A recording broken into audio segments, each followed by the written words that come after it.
Welcome back to the IE427 Garage, everybody. Today, we're working on the prototype, and we're going to be working on nose aluminum.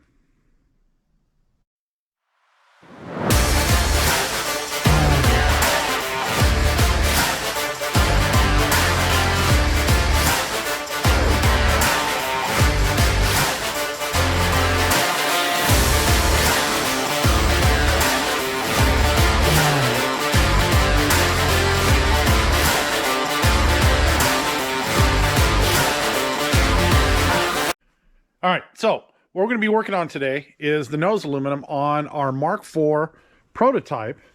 And if you remember from the last video, I went ahead and I used a pattern to cut out our nose aluminum.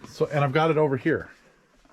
So here's the cardboard pattern, and then I've got a piece cut out for our nose aluminum. So I'm going to go ahead and go upstairs. I'm going to grab some bulb seal.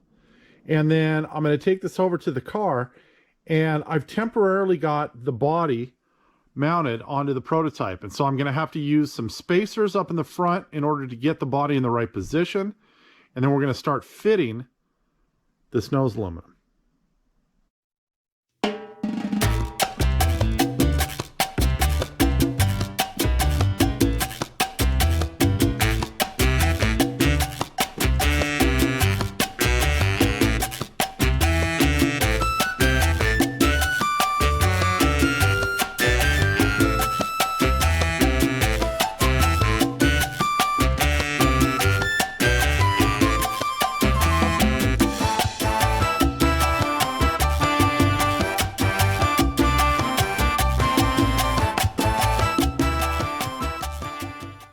All right, so here's what I did to get the proper spacing for the front end of the car. I took the quick jack bolts, I ran them in, I tightened them, and then I have some 5/8 hose on the outside of them, basically to simulate what the grommets that Jeff's going to put in here are going to do. Now, when I talked to Jeff, he told me to make sure that, let me grab a flashlight. He told me to make sure that I maintain no less than 5/8 of an inch between the frame, the top of the chassis there, to the bottom of the body. And so I've got about 3/4 of an inch if I've measured it properly. So I think we're going to be good. And I think the biggest thing is that when they started doing the Mk4s and they changed the mounts on the front here, that the bodies in that portion of the car started to sag. And then the hood wouldn't fit properly. And so both Jeffs, Miller and Kleiner, end up putting a 5/8 to 3/4 inch rubber spacer in between the frame and the bottom of the body, right there at that leading edge of the chassis. So we've got all that in place, and I'm going to go ahead and grab that aluminum and start fitting it into the nose of the car. All right, I'm putting gloves on for this because the aluminum, even though I've dressed the edges, is still sharp, and so I don't want to have this stuff spring out and cut the living bejesus out of my hands. So it's going to go in like this through the hole, and then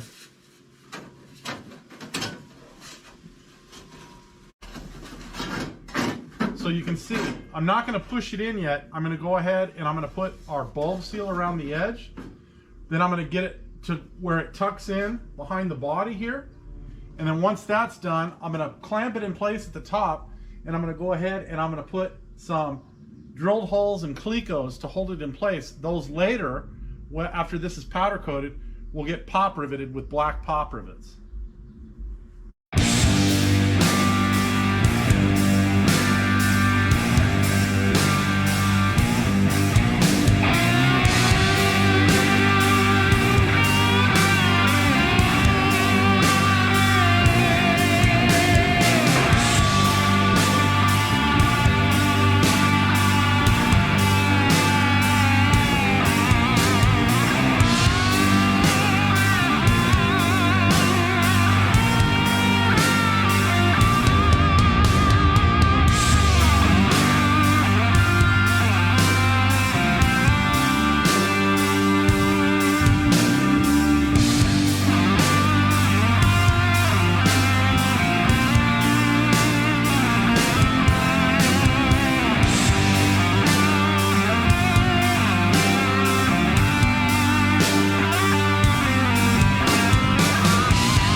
All right, everybody, it has been a day or two, and I wanted to wrap this up. So, we've got the nose aluminum all ready. So, I went ahead and I cleaned up all the edges. First, I went at it with the flap wheel and smoothed it out. And then I went back with the flat file and cleaned up any burrs that were on the edge. Wiped them down with acetone so that all of the marking pen is removed from them. And so the nose aluminum here, the one-piece nose aluminum, is ready to go out to the powder coater. Since I am heading to the powder coater, I wanted to make sure that I had as many parts to go as possible. So we've got some door sill trim that the owner of the car bought. I trimmed these because at the leading edge, the back edge, whichever you prefer, back edge is that side of this one, they were going to interfere with our door locks. And so I cut them down about 3 inches so that they are just nestled under our door locks on each side. So these are mirror images of one another, and they're both cut to the same length. So those are going to go in for powder coat. I believe these are going gloss black, just the same as the nose aluminum. And then we fit our competition air dam. Now, I want to warn all you, this is not a bolt-on. It takes some fitting.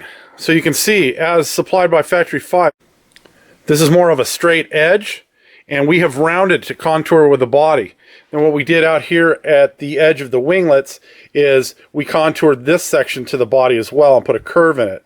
And so that's all ready. I pre-drilled all the holes for the secondary bracing at the bottom. These go in behind the brace and then back to the 3/4 inch chassis tubes. So all that's ready to go. It looks as though this was somehow the box got damaged in freight, and I should have opened it up right away, and I didn't. I managed to massage the area that it got impacted and get it flat again. So I'm hoping once this is powder coated, it'll blend in and no one will see it. Now everybody knows about it, and so you'll all be looking for it. But this is going to get powder coated black just the same as the rest of the pieces we've got going to the powder coater. And I think there's 1 or 2 other pieces that I got to get powder. Oh, I know what it is. I made the piece for the trunk.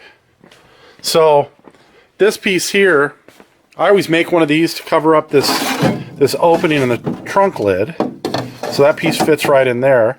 So I've got to finish fitting that. I've got to drill the holes for the rivets and drill the holes in the body so that when Jeff's done with the paint, we'll just be able to put that in. And we haven't decided yet. I'm going to let the owner decide whether he wants the body color, or whether he wants me to get it powder coated black. Either one works for me. I don't have a preference one way or the other. I think the one on Slytherin is powder coated, but the underside of Slytherin's trunk deck lid is gloss black anyway, so it really didn't matter one way or the other. I think that's going to do it for this one. As always, if you're enjoying the content here, please do the like, the share, the subscribe, all that kind of stuff. We'll see you next time. Have a great day.